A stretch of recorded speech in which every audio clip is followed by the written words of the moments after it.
신약성경 마태복음 24장이 되겠습니다. 마태복음 24장 1절부터 14절까지 마태복음 24장 1절부터 14절까지 우리 한 목소리로 합독을 하시겠습니다. 시작. 예수께서 성전에서 나와서 가실 때에 제자들이 성전을 건물들을 가리켜 보이려고 나오니 대답하여 이르시되 너희가 이 모든 것을 보지 못하느냐. 내가 진실로 너희에게 이르노니 돌 하나도 돌 위에 남지 않고 다 무너뜨려지리라. 예수께서 감람산에 앉으셨을 때에 제자들이 저희가서 이르되 우리에게 이르소서 어느 때에 이런 일이 있겠사오며 또 주의 임하심과 세상 끝나는 무슨 징조가 있사오리이까. 예수께서 대답하여 이르시되 너희가 사람의 말을 받지 않도록 주의하라. 많은 사람이 내 이름으로 와서 이르되 나는 그리스도라 하여 많은 사람을 미혹하리라. 난리와 난리 소문을 듣겠으나 너희는 삼가 두려워하지 말라. 이런 일이 있어야 돼. 아직 끝은 아니니라. 민족이 민족을 나라가 나라를 대적하여 일어나고 곳곳에 기근과 지진이 있으리니 이 모든 것은 재난의 시작이니라. 그때 사람들이 너희를 환난에 넘겨주겠으며 너희를 죽이리니 너희가 내 이름 때문에 미움을 받으리라. 그때 많은 사람이 실족하게 되어 서로 잡아주고 서로 미워하겠으며 거짓 선지자가 많이 일어나 많은 사람을 미혹하겠으며 불법이 성함으로 많은 사람의 사랑이 식어지리라. 그러나 끝까지 견디는 자는 구원을 얻으리라. 이 천국이 분명히 모든 민족에게 증언되기 위하여 온 세상에 전파하다 보니 그제야 끝이 오리라. 아멘.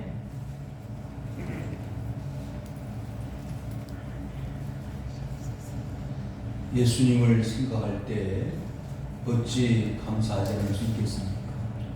예수님을 생각할 때 어찌 고마움을 표시하지 않을 수 있겠습니까?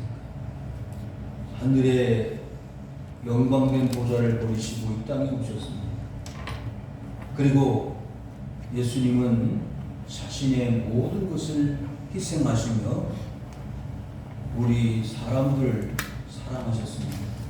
그리고 마지막에는 자신의 몸을 십자가에 못 박혀 죽이심으로 우리들을 살려내시려고 하나님 앞에 스스로 희생 제물이 되셔서 우리를 구원해 주신 분이 예수님이시지 않습니까? 그 예수님은 이 땅에 오셨을 때 가장 관심을 가지고 계셨던 것이 무엇일까요? 한 사람 한 사람이 영혼을 구원하시려고 얼마나 애를 쓰셨고 얼마나 수고하셨습니까? 짧은 생애를 보내셨습니다. 33년이라는 짧은 생애요. 실제 예수님이 3년 동안의 공생의 기간이라고 하는데 그 3년 동안의 삶은 한마디로 젊음을 이 세상의 구원을 이루시기 위해서 불살라 청춘을 모조리 다 하나님 앞에 불살라 드리는 희생의 삶을 사셨던 분입니다. 예수님께서 이런 누가 보아도 어느 누구도 감당할 수 없을 이런 훌륭한 아름다운 인생 삶을 사셨는데 그 예수님께서 이 땅에 오셔서 가장 많은 일을 하실 때에 그 주 무대가 성전이셨습니다. 그리고 하나님의 말씀을 가르치는 회당과 교회, 사람들이 모인 곳에 주님은 기뻐 찾아가셨고 많은 사람들에게 말씀들을 가르쳐 주셨습니다. 그런데 오늘 본문 말씀 가운데 보시면 이 예수님께서 그렇게 사랑하시고 관심을 가지시고 또 많은 사람들을 가르치시고 말씀을 증거하셨던 성전을 떠나가신다는 겁니다. 왜 예수님이 성전을 떠나가실 수밖에 없는지 좀 의아해할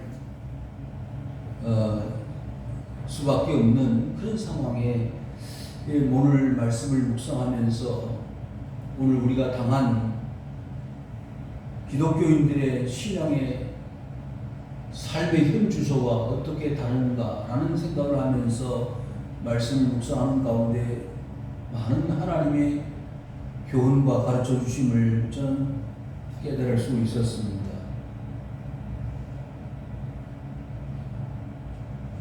예수님께서 성전을 가르쳐서 많은 교훈과 가르침을 주셨는데 마가복음 11장 17절에 이렇게 말씀하셨습니다. 이에 가르쳐 이르시기를 기록된 바 내 집은 만민이 기도하는 집이라 칭함을 받으리라고 하지 아니하였느냐. 너희는 강도의 소굴을 만들었도다. 예수님께서 성전에 찾아가셨는데 한 번은 돈을 바꿔주고 양을 팔고 짐승들을 파는 그런 사람들을 만나서 돈 바꿔주는 상을 다 뒤엎어버리고 그 동물 짐승들을 다 내쫓아버리는 성전을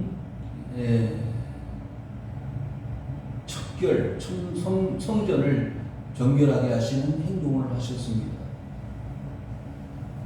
성전이 오염되어지고 부패되어지는 강도의 소굴과 같이 되어지는 것을 주님은 원치 않으셨기 때문입니다. 사랑하는 성도 여러분, 오늘날 교회들의 모습이 예수님 당시에 이렇게 성전을 청소하시고 정결하게 하시는 것처럼 예수님이 오늘날 교회들을 보시면 그렇게 하시지는 않을까 하는 생각들을 가질 수밖에 없습니다. 교회가 많이 부패되어졌고 오염되어졌기 때문에 아마 주님이 오늘날 우리 현실의 교회들을 향해서도 동일하게 행하시지 않을까. 성전은 하나님께 기도하는 집이지 이렇게 물건을 사고 파는 곳이 아니다.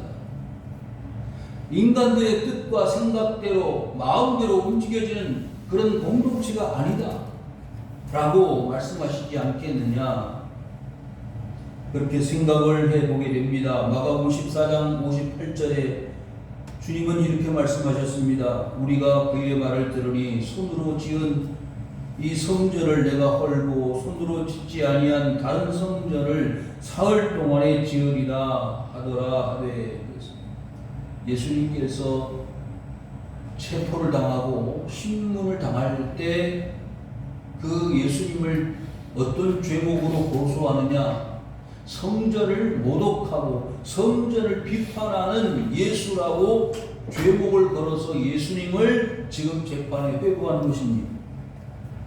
그런데 성전을 무너뜨리면 3일 만에 짓겠다라고 말씀하신 것이 문제가 되었습니다. 여러분, 우리는 이 말씀을 이미 잘 알고 있습니다. 여기서 성전은 예수님 자신을 가르치는 것이지 눈에 보이는 실제 성전을 가르치지 않습니다. 예수님께서 이 땅에 오셔서 자신의 육체를 깨뜨리셔서 십자가에 죽으시고 십자가의 죽으심으로 영원한 속죄를 이루셔서 이 세상의 모든 사람들의 죄악을 용서하시는 구원의 제물 되시는 자신의 육체를 희생하는 성전을 말하는 것이지 실제 성전을 의미하지 않습니다. 한 절 더 찾아보면 예수님은 자신을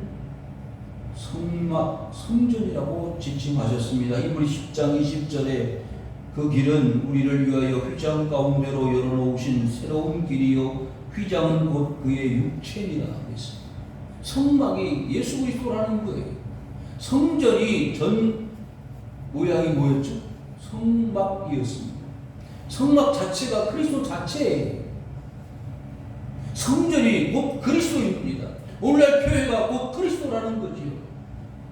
그런데 본문으로 돌아와서 왜 예수님은 이 성전을 떠나가실 수밖에 없는가? 1절에 이렇게 말씀했잖아요. 예수께서 성전에서 나와서 가실 때에 평상시처럼 성전을 드나들으시던 그런 장면이었을 텐데 뭘 그렇게 주목할 필요가 있겠느냐고 물으신다면 2절 가운데 보시면요, 이 본문에서 성전을 나오신다는 의미는 단순한 성전을 출입하는 문제를 가지고 말씀하시는 것이 아니라는 사실을 알 수가 있다는 거예요. 성도 여러분, 예수님이 왜 성전을 따라가실까요? 저는 이 말씀을 묵상하면서 이런 생각을 해보았습니다. 오늘날 교회에 예수님 오신다면 교회 안에서 말씀들을 가르치시는 주님의 모습을 볼 수 있을까? 퀘스천마크, 의문점이 많이 듭니다. 방금 전에 여러분들 유흥열 목사님 말씀 들어보셨잖아요. 미국의 의회 초청계신 목사님이 축복 기도를 하는데 예수 그리스도의 이름으로 축복 기도를 하지 못하는 그런 미국 교회 현실을 보셨잖아요. 성부와 성자와 성령의 이름으로 축도를 해야 되는데 성부와 성자와 성령의 이름으로 축도를 하지 못하는 거예요. 이방 신들이 있기 때문에 지금 미국에서는요, 동성애자들을 핍박할 수 없습니다. 동성애자들이 미국 교회 목사님에게 와서 주례를 부탁하면 거절할 수가 없습니다. 여러분, 예수님이 교회를 떠나실 수밖에 없는 이유가 무엇이겠습니까? 이런 기가 막힌 현실을 우리는 묵과할 수 없습니다. 교회가 더 이상 교회가 아니에요. 그러니 예수님이 떠나실 수밖에 없잖아요. 여러분, 지금 이 코로나 위기 속에 예수님이 교회를 떠나실 수밖에 없는 상황을 만들어가는 것은 예수님 자신이 아니라 그 성전 안에 있는, 교회 안에 있는 성도들 자신 때문입니다. 여러분 가정에 예수님 계십니까? 여러분 마음속에 예수님 계십니까? 예수님이 여러분 마음을 떠나가실 수밖에 없고 여러분의 가정을 떠나가실 수밖에 없는 상황을 만드신 것은 여러분들이 아닙니까?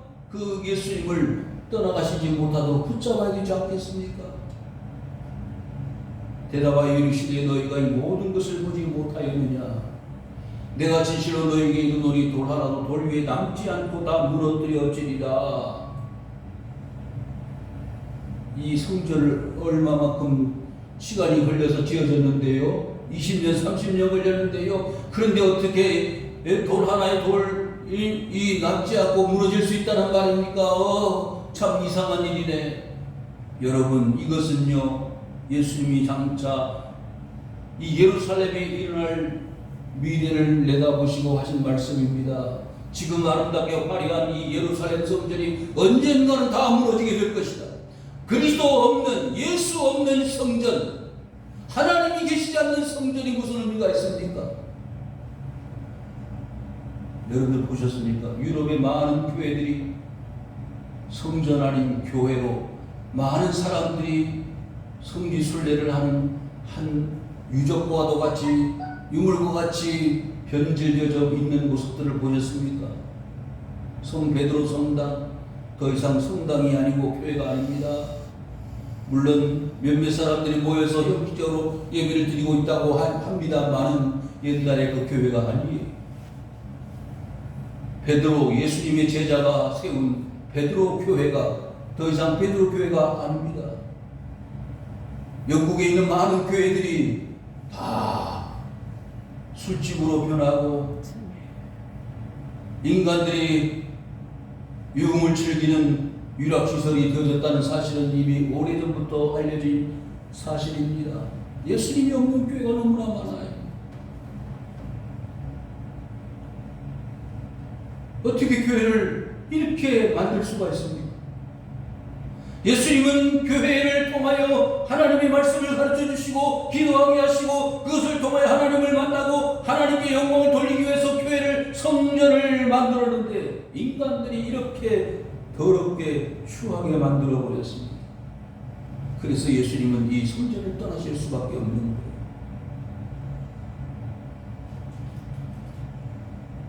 여러분, 가정을 떠날 때 남자든 여자든 자식이든 자기 사랑하는 고향 땅 자기 집을 떠날 때 그 마음이 어때요? 아프죠. 내가 반드시 맨몸땡이로 내가 이 집을 떠나지만 돌아올 때는 반드시 성공해서 돌아오리라 이를 악물면서 눈물을 흘리면서 집을 떠나잖아요. 아마 예수님도 그런 마음 크게 차이나지 않을 것 같아요. 더 이상 성전에 교회에 소망이 없다는 거예요. 여러분, AD 70년에 예수님 이 말씀하신 대로 로마의 티투스 장군이 예루살렘을 침략해서 예루살렘 성전 다 뼈파되어지고 무너졌습니다. 성도 여러분, 오늘 우리가 이 마태복음 24장을 통해서 돌 하나가 접혀지지 않고 무너진다는 것은 뭘 말합니까? 마지막 시대에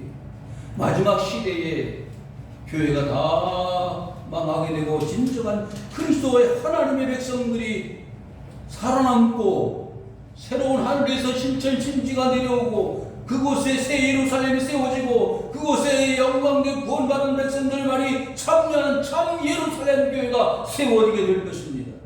물론 예루살렘 교회가 무너지고 신약시대에 마가의 다락방 사도행전 2장에 보니까 120명의 성도들이 모여서 열심으로 기도하고 간구할 때 성령이 비둘기같이 예수님의 머리 위에 내려오셨던 것처럼 성령이 그들의 기도하는 중에 혀에 불같이 갈라지는 역사와 같이 성령이 임재하였다고 말씀하시지 않았습니까? 그래서 교회가 새롭게 만들어질 것입니다. 성전의 시대가 끝이 났어요. 그래서 새로운 시대가 왔는데 교회입니다. 아마 예수님은 예루살렘 성전이 무너질 것을 내다보시고 새로운 세계 곧 교회 시대가 도래할 것을 말씀하고 있는 것으로 보여집니다. 3절 감람산 위에 앉으셨을 때 제자들이 저기 와서 우리에게 이르소서 어느 때 이런 일이 있겠습니까? 주의 임하심이 언제 임하시겠습니까? 그리고 언제 이런 일들이 일어날지 징조가 무엇입니까? 라고 물었습니다. 예수께서 대답하여 이르시되 너희가 사람의 말을 받지 않도록 주의하라 그랬습니다. 여러분, 마지막 시대는요, 사람이 예수님의 자리에, 하나님의 자리에 들어가게 됩니다. 데살로니가전서 5장 3절 말씀 보면 이렇게 기록되어 있습니다. 그들이 평안하다 안전하다 할 그때에 임신한 여자에게 해산의 고통이 이른과 같이 멸망이 그들에게 이르리니 결코 피하지 못하리라. 여러분, 예수님은요 피할 수 없도록 오십니다. 도적이 온 것과 같이. 여러분, 노아 시대에 홍수가 어떻게 왔지요? 갑자기 몰아치는 거예요. 안전하다, 편안하다, 아무 문제 없다. 여러분, 지금 코로나의 어려운 때를 우리가 지나고 있잖아요. 처음 코로나 시작되어질 때는요, 전부 두려워서 벌벌 떨었어요. 조금 시간이 지나니까요, 사람들이 안전하다 그러는 거예요. 뭐만 잘하면 개인 방역 잘하고 열심히 조심하면 코로나 아무것도 아니야. 여러분, 지금 보십시오. 4차 대유행의 기간을 지나고 있는데 계속 확진자는 늘어나고 있습니다. 위중증 환자는 지금 600명을 넘어가고 있습니다. 물론 다른 심각한 나라보다는 조금 안전하다고 할 수 있지만 결코 안전한 것이 아닙니다. 코로나의 한 상황을 봐도 그렇다면 이 세상의 마지막은 어떻게 되어질까요?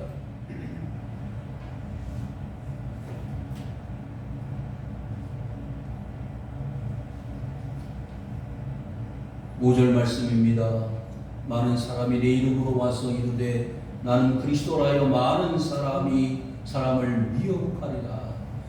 마지막 시대가 되면은 누가 온다고요? 그리스도가 아닌 그리스도가 이 땅에 나타난다고 했습니다. 예수님 당시부터 적그리스도는 있었습니다.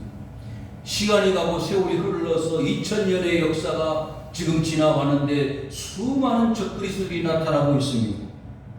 요한일서 2장 18절에 이렇게 말씀했습니다. 아이들아, 지금은 마지막 때라.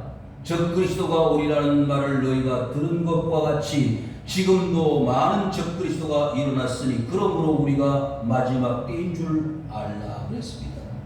사랑하는 성도 여러분, 2000년 전에 많은 적그리스도가 나타났다 그랬어요.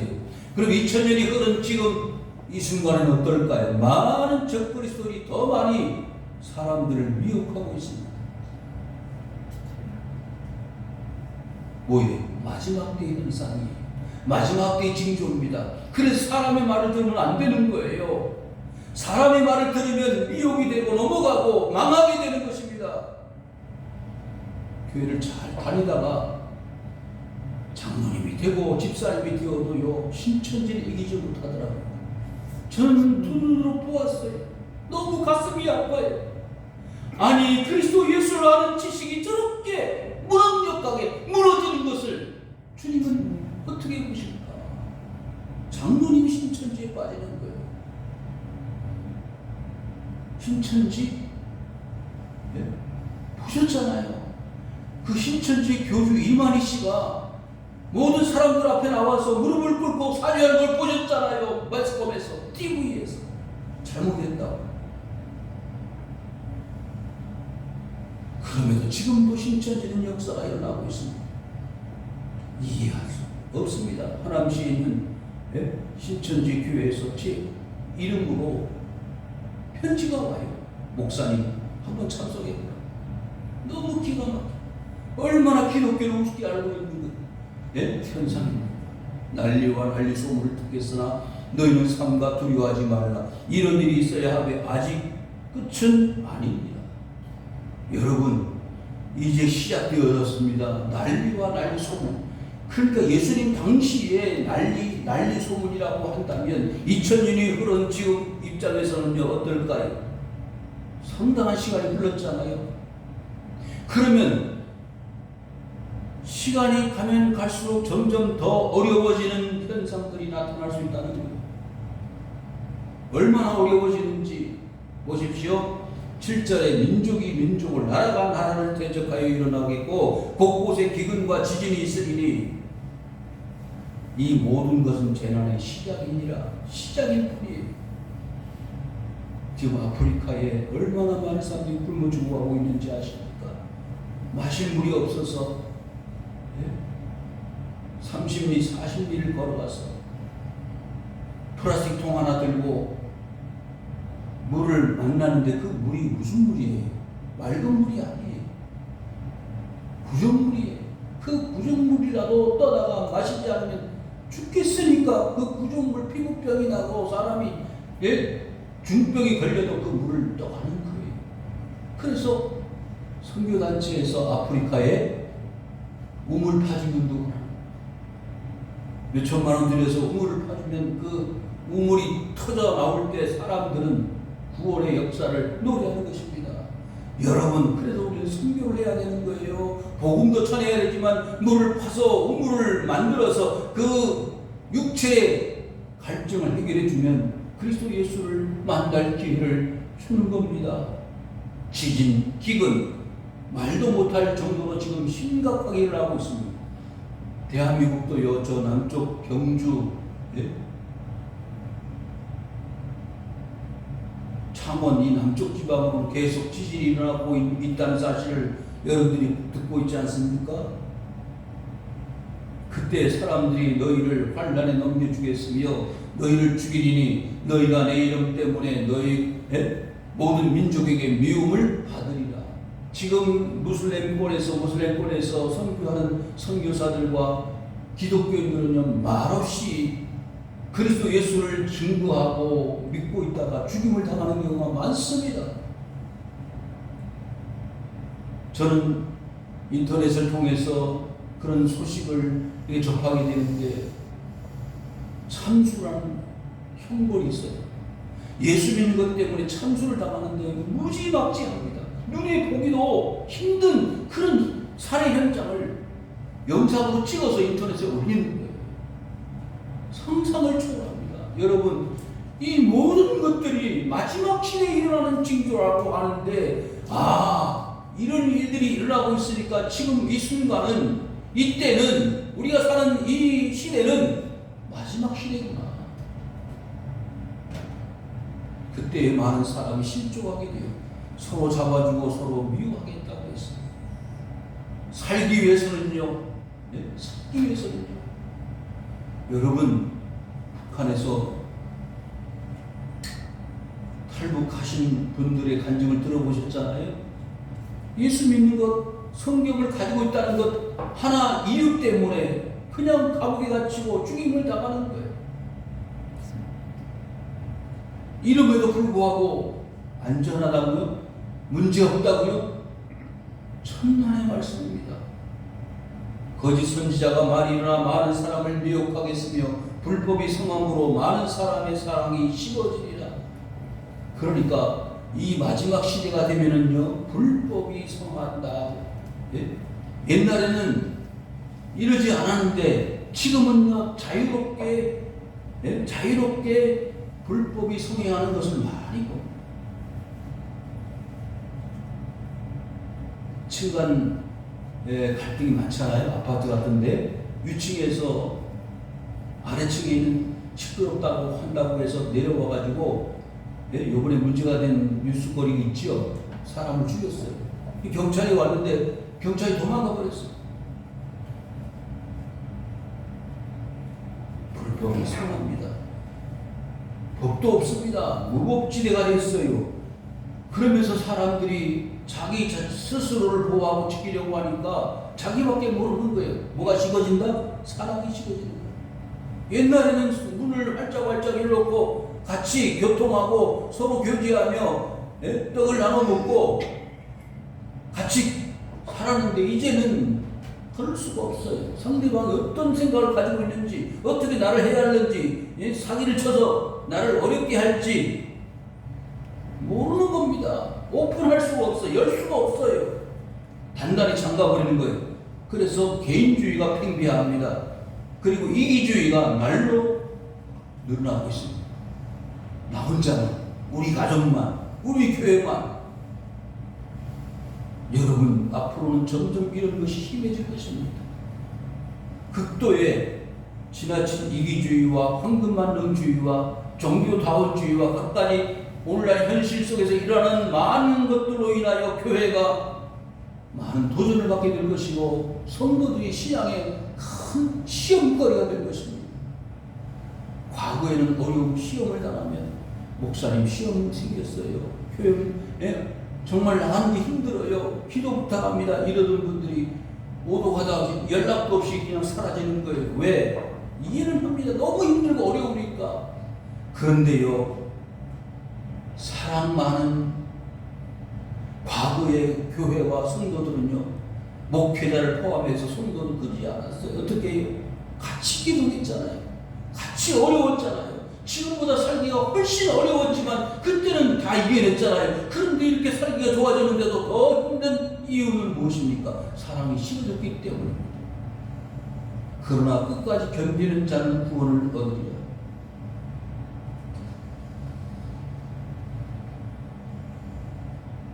베드로후서 3장 9절의 말씀 보시면요, 주의 약속은 어떤 이들이 더디다고 생각하는 것 같이 더딘 것이 아니라 오직 주께서는 너희를 대하여 오래 참으사 아무도 멸망하지 아니하고 다 회개하기에 이르기를 원하시느니라. 아멘. 여러분, 더디다고요? 정말 고통스럽고 힘든 저 북한에 있는 성도들 정도 되면 이런 말씀이 정말 이해가 되겠죠. 빨리 주님이 오셨으면 좋겠다. 세상 마지막에 왔으면 좋겠다. 그런데요, 왜 하나님의 마지막 심판이 늦어질까요? 그 이유는 한 가지. 더 많은 사람이, 이 세상에 더 많은 사람이 멸망하지 않고 구원을 받기를 하나님이 원하시기 때문에 기다려 주시는 거예요. 하루를 천년같이, 천년을 하루같이 기다려 주시는 거예요. 여러분, 예수님이 성전을 떠나가시잖아요. 떠나가실 수밖에 없는 상황을 사람들이 만들고, 성전 밖에서 주님은 슬퍼하시며 예루살렘 성을 바라보시고 안타까워하시잖아요.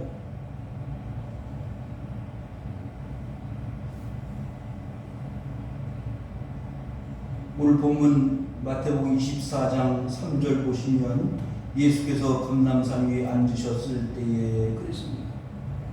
감람산은요, 성전 맞은편에 보이는 산이, 제가 봤는데 성전에서 바로 보면 오른편에 있는 조그마한 나지막한 산이에요. 그 감람산에 여러 교회들, 기념교회들이 있는데 그 감람산에서 내려다보면 직선거리로 뭐 몇 킬로 되지 않는 아주 가까운 거리에 있는 산이에요. 올리브나무들이 많이 있습니다. 그런데 그 감람산에서 예수님이 그 성전을 바라보시면서 제자들에게 이렇게 말씀하신 겁니다. 그 마음이 어떻게 되셨을까? 어떠한 마음을 가지셨을까? 얼마나 안타까우시겠습니까? 장차 머지않아 저 예루살렘 성전 다 무너지게 될 것이다. 그 말씀을 하시면서 마지막 재앙이, 마지막 때의 징조가 어떻게 일어날지 말씀하시는 주님의 심정이 어떠하겠어요? 이렇게 많은 환난과 어려움이 오는데 그 어려움과 환난 가운데서 구원받을 수 있는 사람들이 얼마나 되겠느냐라는 그 안타까운 마음을 주님은 가지고 계신 겁니다. 그래서 견뎌야 되는 거예요. 이겨내야 되는 거예요. 참아야 되는 겁니다. 여러분이 코로나의 승리자가 되려면 어떻게 되죠? 견뎌야 되는 거예요. 여러분 힘들어도 마스크 써야 되고요. 가능한 대로 접종을 하지 않아야 되잖아요. 그래서 어느 목사님이 그랬어요. 오늘날 많은 교회 성도들이 너무 두려워하고 무엇을요? 사람들 간의 접촉을 너무 두려워하다가 보니까 교회 오는 것도 두려워한다고요. 세상의 법에 따라서, 세상의 흐름에 따라서 신앙도 따라간다고요. 여러분, 우리는 조심은 하되 하나님의 말씀을 따라야 되지 않겠습니까? 그래서 견뎌서 이겨내야 되지 않겠습니까? 이 천국 복음이 모든 민족에 증언되기 위하여 온 세상에 전파되리니 그제야 끝이 오리라. 여러분, 세상 끝은요, 정말 다행스럽게도 모든 민족, 모든 나라 백성, 모든 사람들이 다 복음을 듣고서야 끝이 온다고 했습니다. 왜? 복음을 듣지 않았습니다. 나는 누구도 나에게 복음 전해준 사람이 없어서 예수 믿을 기회가 없었습니다라고 하는 사람들의 말을 하지 못하도록 하시기 위해서입니다. 복음을 다 전했는데 너희들이 받지 않고 듣지 않고 순종하지 않았기 때문이 아니냐라고 말할 수밖에 없도록 주님은 모든 세상 민족 보고 오는 세대의 백성들에게 복음을 다 증거하려고 말씀하셨습니다. 아직도 끝은 멀었습니다. 왜? 아직도 수많은 사람들이 복음을 듣지 못했기 때문에. 세계 인구가 60억, 70억 된다면 그 많은 사람들이 복음을 듣기 위해서는 얼마나 많은 세월이 필요하고, 얼마나 많은 선교사가 필요하고, 얼마나 많은 재력이 필요하고, 얼마나 많은 노력이 필요하겠습니까? 그 일을 감당해내야 될 사람들이 우리 자신들입니다. 그래야 주님은 오신다고 했습니다. 사랑하는 성도 여러분, 예수님은 성전을 떠나가셨습니다. 더 이상 미련이 없으시고 성전을 통해서는 길이 없다고 예수님은 보신 것이 아니겠습니까? 여러분, 우리 교회에, 여러분 가정에, 여러분 마음속에 주님이 살아계시지 않는다면 우리는 어떻게 되겠습니까? 하나님, 오늘 말씀을 통해서 깨우쳤습니다. 내 마음속에 주님 오십시오. 우리 가정에, 우리 교회에 주님 떠나지 마시고 항상 같이 계셔 주시옵소서. 그렇게 기도할 때에 우리는 주님으로 인하여 행복하고 즐거운 신앙의 삶을 영위할 수가 있습니다. 그렇지 않고 주님 떠나가시면 무슨 교회요, 무슨 신앙인이고 무슨 믿음의 사람이겠습니까? 이와 같이 주님을 모시고 마지막 시대의 종말을 예비하는 지혜로운 성도들 되시기를 주님의 이름으로 축원을 드립니다. 우리 아버지